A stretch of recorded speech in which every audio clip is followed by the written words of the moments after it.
All right, Jason Gray, welcome to the Jason Gray Show. Hope you're doing well today. All right, let's talk about a little controversial subject. And this is controversial for some and not controversial for others. I'll be real with you. Let's talk about guns and gun rights. So I'm going to use this as an example. In Texas 2 days ago, there was a gentleman that came into a cafe. Gentleman has a very checkered past. He was in prison for a certain amount of time with an armed robbery assault, and then just a few months ago under domestic violence with his girlfriend, and he was out on bond on that piece of the puzzle. So ex-parolee, obviously dealing with some struggles. He comes into a cafe and he robs everyone at gunpoint.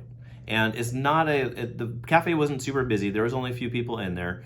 And as the gentleman, what it looks like to me, was leaving, there's a gentleman in the booth, and he comes out and pulls out his gun and shoots the gentleman and kills him. Shoots him in his back, so he wasn't forward to him. He wasn't being threatened with, a direct, shot at him. So was that self-defense? Did he have every right to shoot the gentleman? I don't know Texas law, but I know Texas has a little more leniency in regards to self-defense and protection of your rights.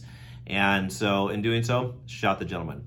So in doing so, the DA, the district attorney, referred it out to a grand jury. So the grand jury will look at the video, which is on video, so that's either a good thing or a bad thing, and then decide if they're going to press charges against the gentleman.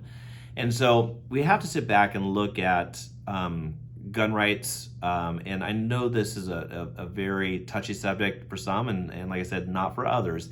But you take a look at states like Illinois, for example, which has the highest gun violence in the country, but they've got the strictest rules on guns.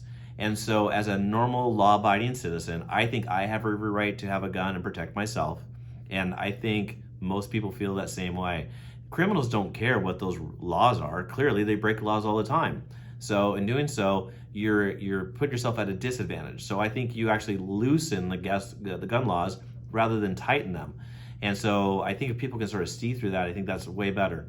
I think if someone got shot like this, which is sad that the gentleman got shot, don't get me wrong, but for him to get shot and he was doing something, bad, I sort of feel as he got what's taken to him, right? He's getting what's taken to him. So in doing so, in Washington State, for example, you can have a gun as long as it's what they call open carry in the state of Washington. You can't have what they call a concealed carry without a permit. You have to go down to the let's say Seattle is the closest one here, fill out this form, they do a background check on you, and then they give you this thing called a concealed weapons permit.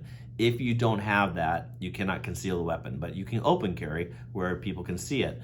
And there's restricted areas where you can't have guns, obviously in schools and bars in the state of Washington, but other places it's totally legal to have it around.